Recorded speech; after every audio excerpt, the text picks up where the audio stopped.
بھائی ہم بچے، ہمارے آج کل کے بچوں نے ایک مسئلہ بڑا پکا یاد کر لیا، کہتے ہیں مولانا پیر صاحب پسند کی شادی کرنا جائز نہیں. میں کہتا ہوں صاحب اور بھی بڑی چیزیں جائز ہیں، صرف ایک ہی شے جائز رہ گئی ہے. رسول پاک صلی اللہ علیہ وسلم سوائے اللہ کے کسی کے پابند نہیں، کسی کے پابند نہیں. پر جناب سیدہ خدیجہ الکبریٰ رضی اللہ تعالی عنہ نے پیغام نکاح دیا، یا رسول اللہ میں شادی کرنا چاہتی ہوں، حضور کسی کے پابند نہیں. پر میرے محبوب نے فرمایا میرا چچا میرے والد کی جگہ ہے، میں اپنے چاچا سے پوچھ کے تمہیں جواب دوں گا. یہ ہے پسند کی شادی جو میرے نبی نے بیان فرمائی ہے. تو سارا کچھ کراس کر کر کے گزر جاتا ہے. یہاں تو حال یہ ہے کہ پالنے والا کوئی اور سائے میں بیٹھنے والا. باغ تیرے دی کر کر راکھی میں ساری عمر گزاری، تو جدوں اے پھل پکن تے آیا تے لے گئے ہور بپاری. اور بیٹا گزرتا ہے اماں کے دروازے کے آگے سے، اماں کے دروازے کے آگے بیٹا امرود لے کے آیا ہے 6 کلو. توجہ ہے میری بات پر؟ ادھر دیکھیں جی، چھوڑیں تھوڑی دیر ہماری سنیں. وہ امرود لے کے آیا 5-6 کلو، تو اماں کے دروازے کے قریب سے گزر گیا رات کو. تو کمائی کھانے کا ٹائم آیا نا، تو گزر گیا. تو وہ وزیر اعظم سے ڈرتا ہے نا، تو جا کے بی بی سے کہتا ہے بی بی کے حقوق دینا بھی رسول اللہ کی سنت ہے. لیکن یہ کیا بات ہوئی، تو نے بیوی اور ماں کا مقابلہ شروع کرا دیا ہے؟ سمجھ تو صحیح، یہ تیرے لیے کعبے کی جگہ ہے اور تو بیوی کے لیے کعبے کی جگہ ہے. اسے بھی سمجھنا چاہیے، غور کرنا چاہیے.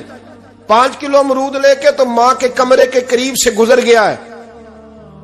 بی بی کو جا کے کہتا ہے چل آدھا کلو اماں کو بھی دے آ، اس کے کون سے دانت ہیں.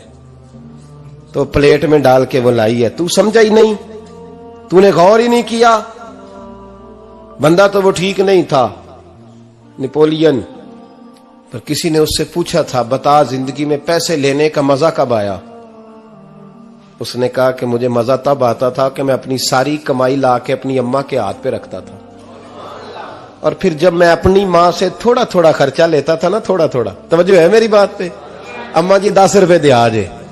کہتے جب میں تھوڑا تھوڑا خرچہ لیتا تھا نا، تو مجھے یوں لگتا تھا جیسے میں بادشاہ وقت کے سامنے کھڑا ہوں اور وہ خزانے کا منہ کھول کھول کے مجھے دیتا جا رہا ہے. تو اس ذائقے کو سمجھ تو صحیح بھائی، تو اس کو سمجھ تو صحیح بھائی. یاد رکھیں اور غور کریں، ماں اور باپ. اور پھر یہ بھی سن لیں، نبی پاک صلی اللہ تعالی علیہ وآلہ وسلم نے ماں باپ کے لیے فرمایا ہما جنتک و نارک، یہی تیری جنت ہے اور یہی تیرے لیے جہنم ہے. اگر یہ راضی ہو گئے تو تیرے لیے جنت ہے، ناراض ہو گئے تو چاہے تو 100 پیر کے مزار پہ حاضری دے آ، لیکن جب تک ابا راضی نہیں اتنی دیر تک اللہ راضی. یہ حدیث پاک ہے، حضور نے فرمایا جس کے والد راضی اس کا اللہ راضی، اور جس کا باپ ناراض اس کا اللہ. ہاں بے شک. اب یہ حدیث ہے نا، تو سارے ولی ایک طرف بیٹھ جائیں کہیں یا اللہ بخش دے مرید کو، لیکن اگر ابا کہے یا اللہ نہ معاف کرنا، تو اللہ ان اولیاء کی نہیں مانتا، والد کی مانتا ہے. اس لیے بلے شاہ سمانی اڈ دیاں پڑھنا ہے، جیڑا گھر بیٹھا انہوں پڑھیا ہی نہیں. بھائی یاد رکھو، ماں باپ سے پیار کرو، ان کی خدمت کرو، ان کے پاس بیٹھا کرو، اور ماں باپ کو ٹائم دیں، وقت دیں، چند گھڑیاں ان کے پاس بیٹھیں. آپ یقین کریں ابا جی سے آپ مشورہ کر لیں، صرف مشورہ، مرضی بے شک اپنی کریں، لیکن اس مشورے میں آپ کو اتنا سایہ ملے گا کہ زندگی میں کبھی ناکامی نہیں ہوگی. پر اسی سجن دی مننی ابے دی نہیں مننی. وہ پھٹے پہ جو نلائق ہماری طرح کا بیٹھا ہے اس سے مشورہ لینا ہے، والد سے نہیں لینا. باپ کے پاس بیٹھیں، اس سے مشورہ لیں. میرے ابا جی کسان تھے، میں نے اپنی زندگی میں ڈھیروں چیزیں اپنے باپ سے سیکھی ہیں، درجنوں چیزیں سیکھی ہیں. میرے والد بڑے خوددار تھے، مزاج میں عجیب سی خودداری تھی. کوئی بندہ کبھی حال پوچھ لیتا تھا نا کہ حالات کس طرح کے ہیں، تو فرماتے تھے بھائی اگر بتانا ہوا تو اپنے اللہ کو بتاؤں گا. الحمدللہ بڑا فضل ہے، میں نے ان کے ہاتھوں پہ ہمیشہ چھالے دیکھے، ہمیشہ چھالے، لیکن ان کا ہاتھ کبھی کسی دنیا دار کے سامنے پھیلتا ہوا نہیں دیکھا. لوگ مجھے کہتے ہیں آپ کس پیر صاحب کے صاحبزادے ہیں، تو میں کہتا ہوں میں اس پیر کا صاحبزادہ ہوں جس نے محنت کر کے حلال کی کمائی کھائی ساری زندگی.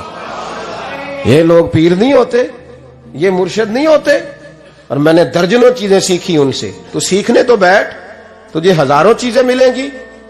بھائی اپنی زندگی میں ماں باپ کی طرف دیکھو، سب سے ضروری کام ہے انہیں وقت دو. اماں کے او بھائی بڑا مشکل ہے دنیا داروں سے تعریف کرانا. اماں دے کول تے ایویں 2 منٹ راتی بھئی نہ آکھی اماں پیر کٹے نہ رضائی جو تیرے گھٹ چھڑا، تے اماں کہندی جا میرا پتر تھکیا آیا ہے تو سو جا کے، میں کدو کام لگی سا، میں کدو حل وان ڈئی سا، جا سو جا کے. بس یہ کاروائی ہے. تو نے 2 منٹ کے لیے کہہ دیا، سویرے پورے محلے میں تیری اماں کہے گی اللہ میرے پتر ورگا پتر سارے نو دے. راتی آندا ہے تے مینوں گھٹ کے سوندا ہے، اللہ گھٹیا کوئی نہیں سویا بھی کاروائی پائی سو، لیکن وہ سب کو بتاتی ہے. تو بھائی اتنی قیمتی چیز اور تو چھوڑ کے میں ابھی جلسے سے دیر سے آتا تھا نا، اب تو جاتا نہیں زیادہ جگہوں پہ. کوشش کرتا ہوں کہ چلو ماحول کے مطابق، تھوڑا خشک آدمی ہوں تو ہر جگہ سیٹ نہیں ہو پاتا، اس لیے کم جاتا ہوں. تو کبھی رات کو آتے تھے نا دیر سے، میری اماں جی شوگر کی مریض تھیں، تو میں چھوٹے بھائی کو فون کرتا تھا کہ اماں جی سو گئے کہ سو گئے. میں کہتا تھا کہ تو نہ اس طرح کر، نیچے آ جا، 2 بج گئے، وہ شوگر کی مریض ہے، آنکھ کھل جائے نا تو دوبارہ لگتی نہیں بزرگوں کی، تو دروازہ کھول دے، اندر دستک دی تو دقت ہوگی. تو میں جوتے اتار کے اندر داخل ہوتا تھا تو پہلا قدم رکھتا تھا تو میری اماں بول پڑتی تھی پتر آ گئے. او بھائی تو اس درد کو سمجھنا، کوئی تجھے ملے گا، کوئی ملے گا تجھے ایسا. اب میں دور دراز بھی چلا جاتا ہوں، ان کی زندگی میں نہیں جا پایا، کہتے ہیں ہم نے نہیں جانا، گھر میں رہنا ہے. اس کیف کو سمجھ لے، اس دولت کے قریب ہو جا. حضرت ابو ہریرہ رضی اللہ تعالیٰ عنہ فرماتے ہیں میری اماں بوڑھی تھیں، میں ان کی خدمت کرتا تھا. باپ کی خدمت اور ماں کی خدمت سب کے حصے میں نہیں آتی، یہ رب جسے محبوب رکھتا ہے اسے یہ موقع عطا کرتا ہے. خوش نصیب ہے جسے بوڑھا باپ ملے اور وہ نوکری کرے، خوش قسمت ہے جس کو بیمار ماں ملے اور وہ نوکری کرے. حضرت ابو ہریرہ فرماتے ہیں میری اماں بوڑھی تھیں تو ان کا معدہ کمزور ہو گیا تھا، تو میں اٹھا کے پخانہ پیشاب کرتا تھا تو کئی دفعہ میرے اوپر کر دیتی تھی. یہ حضرت ابن جوزی علیہ رحمہ نے اس کو لکھا ہے. فرماتے ہیں میرے دل میں خیال آتا تھا کہ میں بڑا خدمت گزار ہوں اپنی ماں کا. ایک دن میں حضرت عمر کے پاس بیٹھا تھا ان کے دور خلافت میں، تو ایک شخص آ گیا. اس شخص نے آ کر کے کہا کہ حضرت عمر سے حضور ایک مسئلہ پوچھنا ہے. فرمایا پوچھو. وہ کہنے لگا حضور میری اماں بوڑھی ہو گئی ہے، بیمار رہتی ہے، مریضہ ہے، مجھے آواز دیتی ہے بیٹے پیشاب آیا ہے، آواز دیتی ہے تو میں اماں کو اٹھاتا ہوں. ابھی میں بیت الخلاء تک، واش روم تک جاتا نہیں کہ میری اماں میرے اوپر پیشاب کر دیتی. حضرت عمر سے کہنے لگا حضور بچپن میں اماں پہ پیشاب کرتا تھا، اب اماں میرے اوپر کر دیتی ہے تو حق ادا ہو گیا نا. حضرت ابو ہریرہ کہتے ہیں جب اس نے سوال پوچھا تو میرے بھی کان کھڑے ہو گئے. میں نے کہا یہ تو میرے والا مسئلہ پوچھ رہا ہے، میرے والا مسئلہ پوچھ رہا ہے. میرے پاس ایک دوست جمعہ پڑھنے آتے ہیں بڑی دور سے، مجھے کہنے لگے حضرت صاحب جدوں بھی میں آنا نا تسی میری ہوئی گل چھیڑ دیندے ہو، وہ جو بات ہوتی ہے نا بالکل میری ہوتی ہے. میں نے کہا نہیں یار جو میں کر رہا ہوتا ہوں وہ میری بھی ہوتی ہے، وہ سارے معاشرے کی ہوتی ہے. ہمیں لگتا ہے کہ میری ہو رہی ہے، حالانکہ وہ بات ہماری سب کی مشترکہ ہوتی ہے. سن لیں اور یاد رکھ لیں. حضرت ابو ہریرہ فرماتے میرے کان کھڑے ہو گئے. میں نے کہا اس نے تو میری بات پوچھنی شروع کر دی. حضرت فاروق اعظم سے کہنے لگا حضور بچپن میں اماں پہ پیشاب کرتا تھا، وہ میرے اوپر کر دیتی ہے تو حق ادا ہو گیا. حضرت عمر کہنے لگے نہیں کوئی نہیں ہوا. اس نے کہا حضور مجھے سمجھائیں، وہ سارے کام جو میں اماں کے ساتھ کرتا تھا اماں میرے ساتھ کرتی ہے تو کیوں نہیں ہوا. حضرت عمر کہنے لگے بھائی پیشاب تو بھی اماں پہ کرتا تھا اور اماں بھی تیرے اوپر کرتی ہے، پر تیری اور تیری ماں کی سوچ میں بڑا فرق ہے. اس نے کہا حضور کس طرح؟ تو کیا جواب ہے سیدنا فاروق اعظم کا، لو کان نبی بعد لکان عمر ابن خطاب. کیا جواب ہے؟ حضرت عمر فرمانے لگے تیری اور تیری ماں کی سوچ میں بڑا فرق ہے. کہا حضور کس طرح؟ فرمایا جب تیری اماں تیرے اوپر پیشاب کرتی ہے نا تو تو دعا کرتا ہے کہ یا اللہ بوڑھی ہو گئی ہے اسے پردہ دے دے، اور جب تو اپنی اماں پہ پیشاب کرتا تھا تو وہ دعا کرتی تھی یا اللہ میرے لال کو لمبی زندگی عطا فرما۔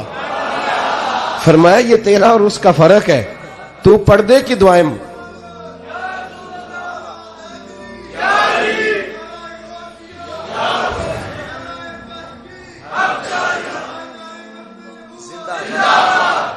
سنے عزیزو، کہا جب تیری اور تیری ماں کی سوچ میں، اور نبی پاک صلی اللہ علیہ وسلم نے فرمایا ہے جتنے بھی گناہ انسان کرتا ہے نا اللہ کریم سزا کو روک دیتا ہے، قیامت میں سزا دے گا، اور جو ماں باپ کا نافرمان ہے نا اس کو دنیا میں بھی سزا ملے گی، جو ماں باپ کا نافرمان ہے اسے دنیا میں بھی۔ آپ یقین کریں بچے تھوڑا سا پڑ جاتے ہیں بیچارے تو ماں باپ سے کہتے ہیں ابا جی تسی پرانے دور دے ہو تو انہوں کی پتا ہوئے، اور تجھے پتہ ہی نہیں بھائی، تجھے خبر ہی نہیں، یہ پرانے دور کے نہیں، تو بیوقوفوں کے دور کا ہے، تو سمجھ یہ کوئی تعلیم ہے۔ اکبر الہآبادی نے کہا تھا ہم ایسی لاکھوں کتابیں قابل ضبطی سمجھتے ہیں، ضبط کرنے کو دل کرتا ہے، ہم ایسی لاکھوں کتابیں قابل ضبطی سمجھتے ہیں جن کو پڑھ کے بیٹے باپ کو خبتی سمجھتے ہیں۔ بات کرنے والی ماں اور باپ اتنا بڑا درجہ ہے، اور بھائی